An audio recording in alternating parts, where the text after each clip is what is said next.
So hello and welcome to Gardens and Crystals with me, Wesley Peterson, and now I have part 2 of a 2-part series of my Scindapsus Pictus Silvery Anne repotting and restyling. So if you haven't seen part 1, go back and see that and then come back and see this part 2.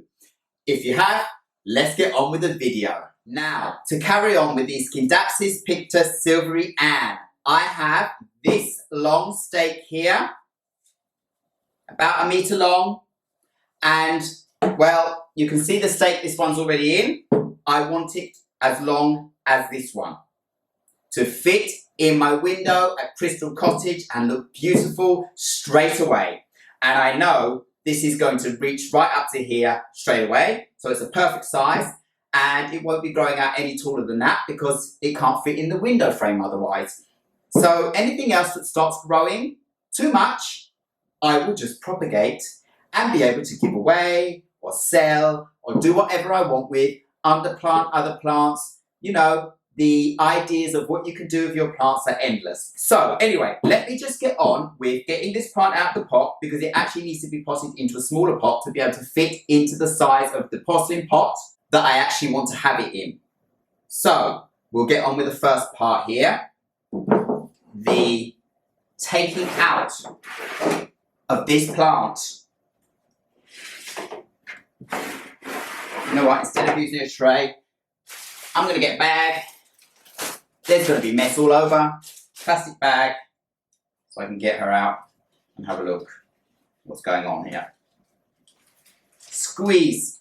Squeeze to help release the roots because you don't want to be pulling on the vines too much. Again, this plant has got beautiful roots. Look at those. Lovely. So I just went and washed the pot that I'm going to be using here. So we're just tidying this up so we can squeeze these roots together a bit to get them into this other pot here. Oh, what a mess. What a mess. Not many people will show you the mess like this out there, are there? But this is the real thing. So, into the new pot. There's so many roots and we don't need all these roots. This plant will do fine without all this root. They're all cuttings and they're all falling out already. So what I'm going to do is I'm going to trim some of the roots because I need to be able to get this into my new pot. This looks drastic, but I am sure they'll do fine afterwards. And I want to give them some of my new fresh soil with all the goodness in it. So I'm going to do that first now. Put some of that in the bottom of this pot and put my cuttings in. And then they can get more fresh soil up and around them. I know this really did look drastic. These are basically still kind of cuttings, so they're going to be fine. Give it new soil. With all of the goodness that I always say, good potting mix, lots of perlite, and I have leca balls mixed in with the mix as well, so that the soil stays nice and aerated and doesn't get too compact and doesn't get too bogged down with water. It's going to be perfect like that. This is actually going really well. So, and then the ones here, just try and get in there. I can get the soil in around them. Good, plenty of new soil for them. Again. So just making sure that they're solidly into this soil before I start taking them off the stake they are on to put them onto the taller stake that I want them to be on. I still have a decent amount of space to put some leca balls around the edge now here.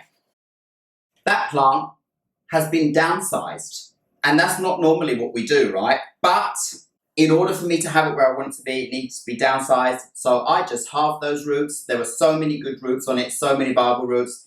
It will be fine. It's still got a lot of roots, So they've been halved to fit into this pot, and there's plenty of space for lots of soil for more roots to flush out again. And I don't want this plant to be growing up anymore because it won't be able to. There's only going to be enough space on that pole, then I'm going to have to start chopping the top off and making it as cuttings anyway. So reducing its growth capacity for a while is absolutely okay.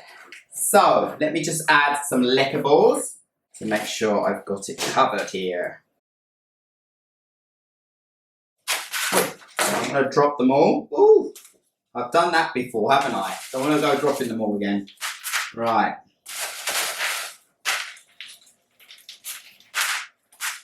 So, lecker balls here. All the way around, everywhere they can be. To protect and keep moisture and protect the soil and protect the plant. So, that's enough of those for now, I think. Can I get any more squeezed in there anywhere?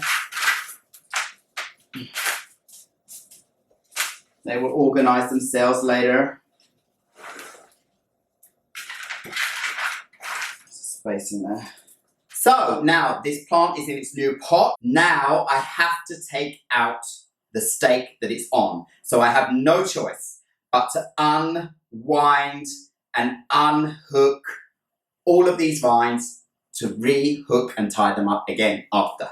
But that's the way it goes when you want to have plants the way you want them to be. So I'm just going to start taking out more of these hooks, and I have so many of them now, so that's really good for when I need to rehook it up to the new stake. I'll start around the bottom so they don't all start flopping around all over the place on top of me straight away.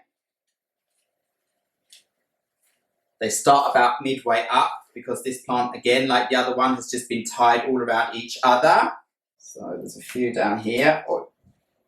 Like that. See if there's any more down here before I go up. No. So I'll take one here. And one here. And one from here out.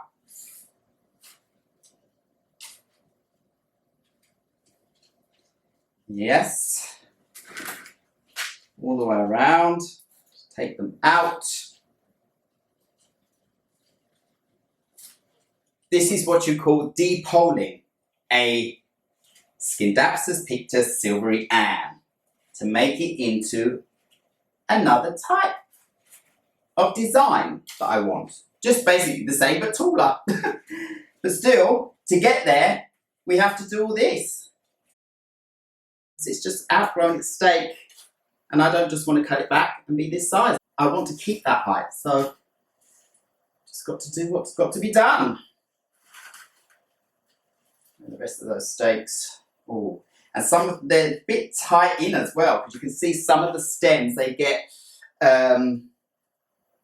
they get marked and indented because those ties have been actually way too tight around them. So actually, I've come at the right time to relieve it of those metal stakes, and I actually don't think I'm going to put those back in it. I'm not sure.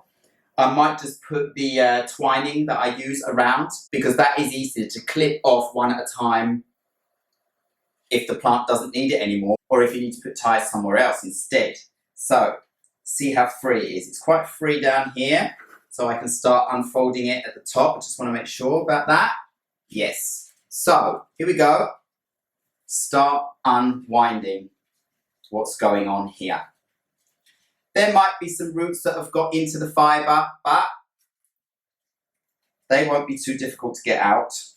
Oh, tiny little things, doesn't make much of a difference to the plant. Oh, there's a tie here. They're not deep in, they're only surface deep. So it's easy to get them off. But save as much as you can, of course. But as you can see, they're only tiny. There's nothing long. They haven't gone into the stake. So that's why it's quite easy to do this with these types of plants. There's a tie holding this one though. Get that out. Oh. And there's a tie here. Lots of ties. It's more ties than roots or anything like that that are holding the plant up. So these vines are all coming down really good, really well. There are 2 long vines on one. No, they were, I thought they were on one, but they're not. And then, those. And then they're all around each other, twisted around the whole pot. Is there a tie here? No, it's just stuck. So, that one's tied around there, yep. Is this on a tie? Yes, this is on a tie, not a root. So, none of these vines were stuck to the stake here. They've only got very small aerial roots. They were very easy to pluck off. And now it's time to get this pole out.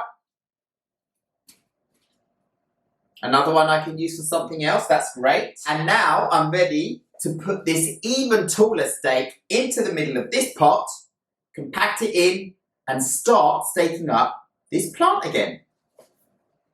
So the hole is a little bit over to the side. I don't want that. I want it in the middle. So I'm going to do this. Put it in like that. Look at that. It's as solid as can be, even though it's a little pot. Perfect. And basically, I'm going to fill up the rest of this with leca balls in the middle.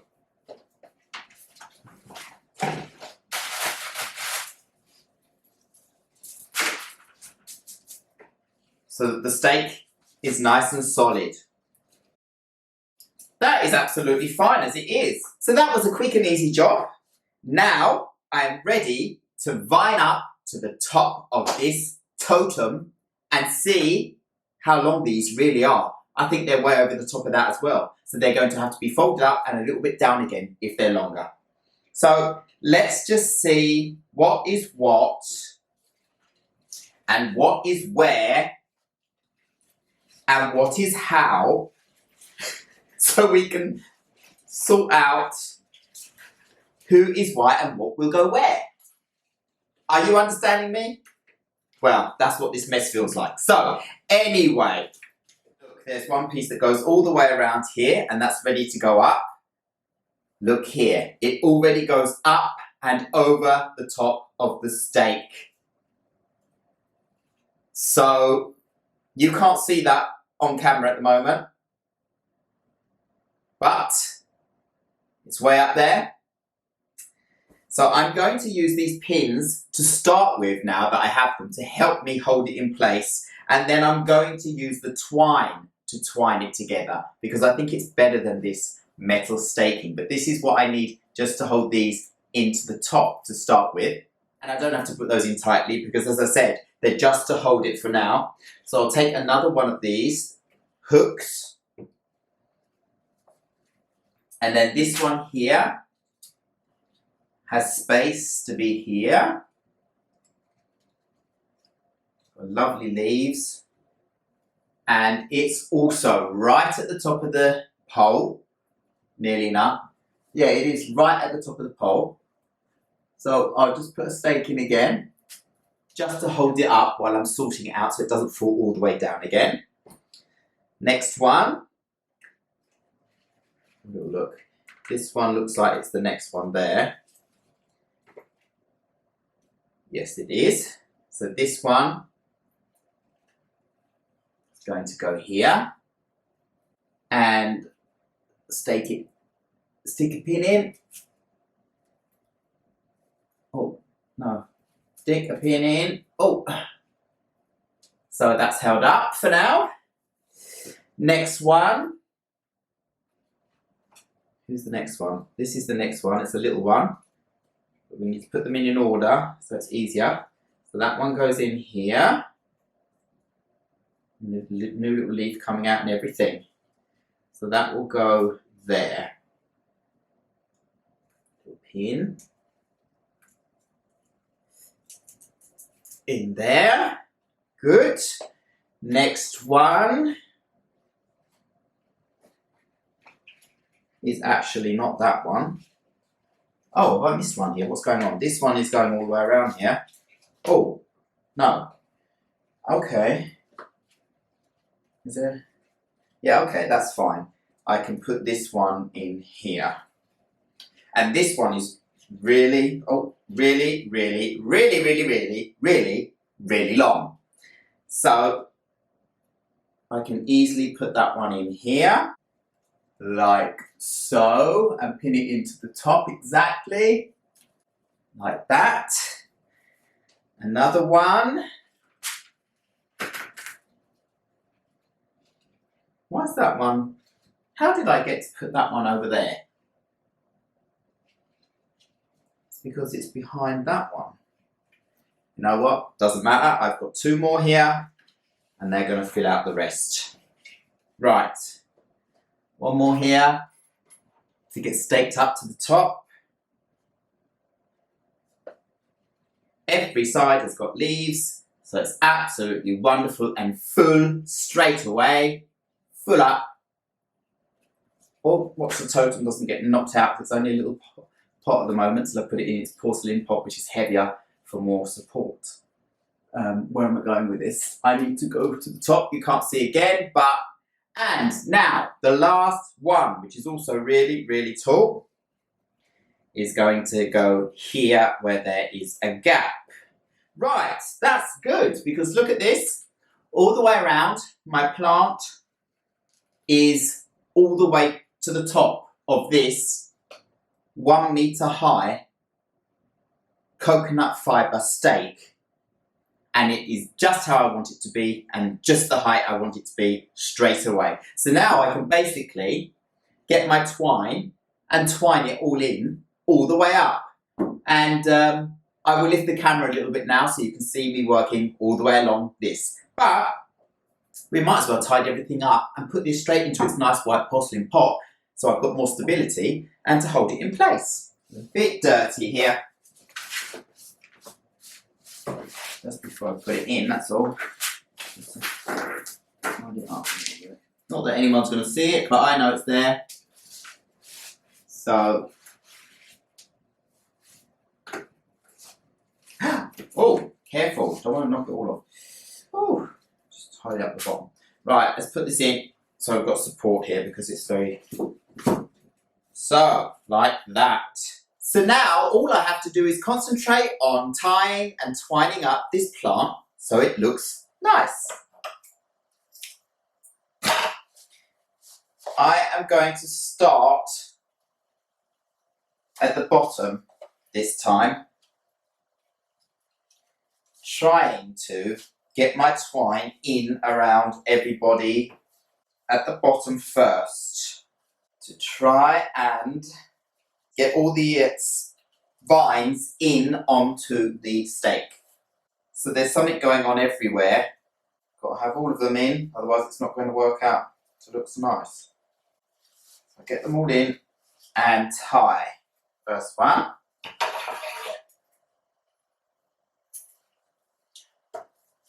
And I'll just carry on with this. So cue, fast forward for a minute.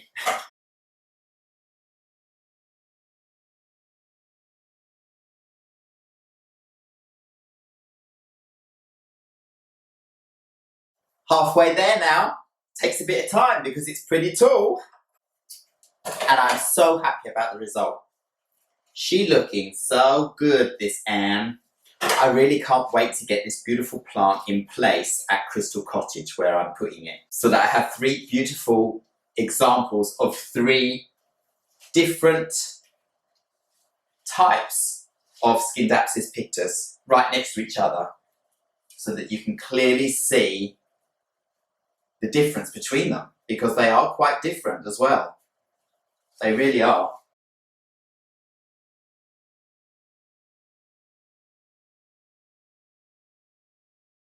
This is just going so well, isn't it? It just looks beautiful. And of course, you know that these leaves will turn around towards the light themselves. So I don't need to worry about that. That won't take very long and they'll all be facing the right way. So we're getting very close to the top now.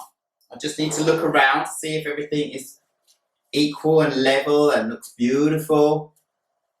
The good thing about this like this is you can just move it all around because I haven't staked it in with those metal things. I can just push some of them around to the side if need be. Get some of the leaves out that's stuck in or anything like that. Yeah. Just looks great. It really does look great. So, couple more, and we're really all done. I think I need to do one more, I think. The last one.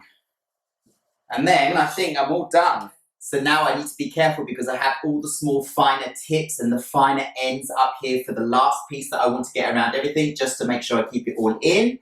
And then I really am finished, and it is way over the pole already. So the last bits that start growing out up here, as I said, I'm going to clip those off and I'm going to propagate those. And actually, some of those top pieces I'm actually going to tie in back down, so I get a bushier effect at the top too. How's this one going? Yeah, tie all these in, because then I will get a bushy effect like I need. So, just need to have a close look at how it is at the top here with these pieces that I have just tied in around the top to get a kind of bushy effect at the top. But I do want the smaller pieces to be able to still go upwards. I have one there, I have one there, a little leaf there. This one is on the way back down, so I will tie that in as well, actually downwards. And what's this one? There's one here I missed, looks like.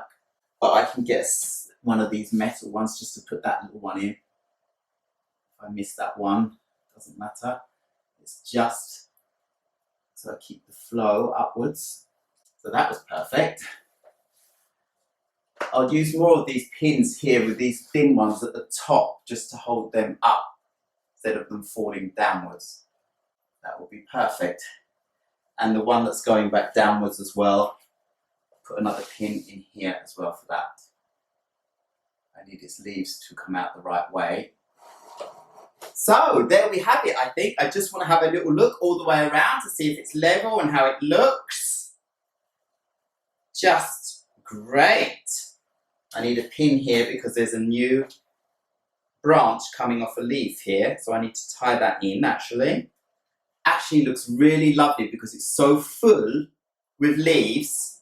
You know, it's nice and thick with leaves all the way up and all the way around, almost completely, perfectly distributed.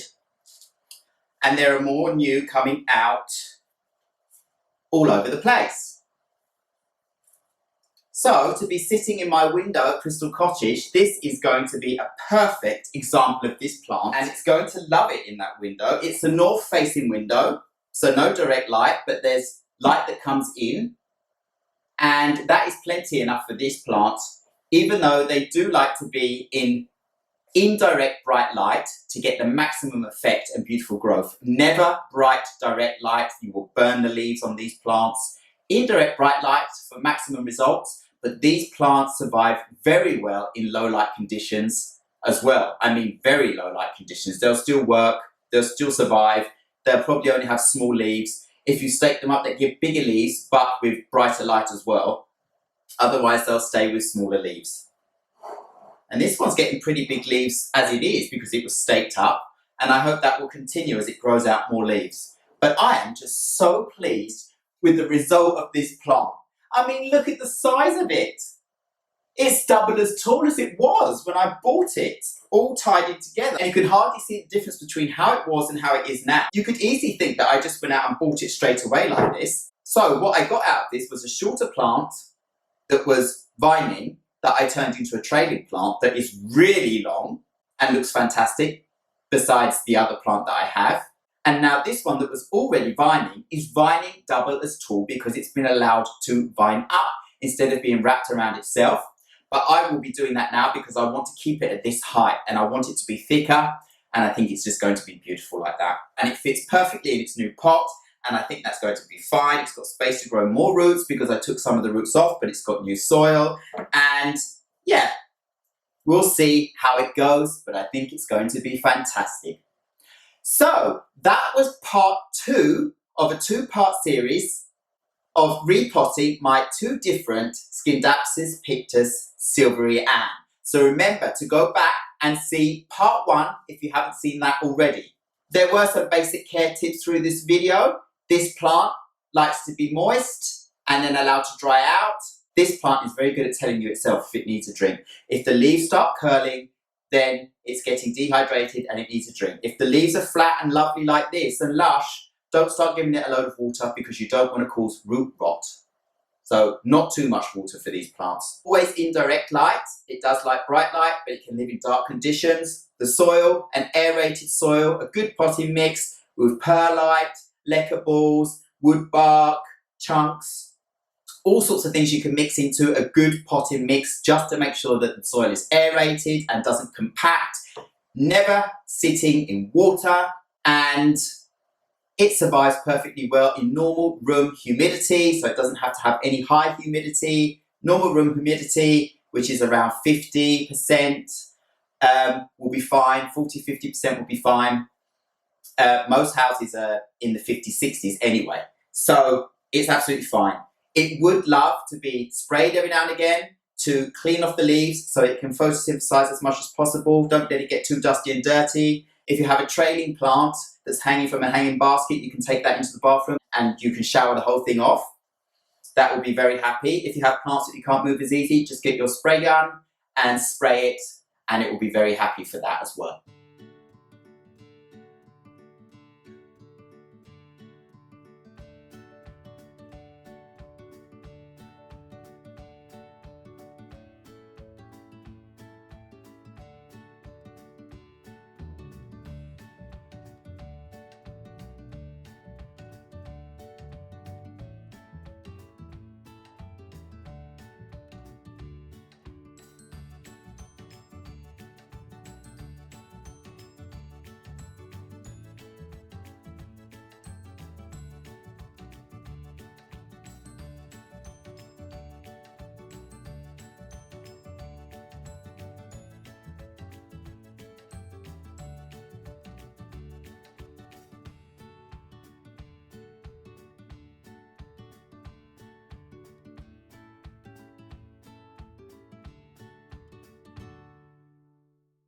So basically, that's all I have for you for this 2-part series.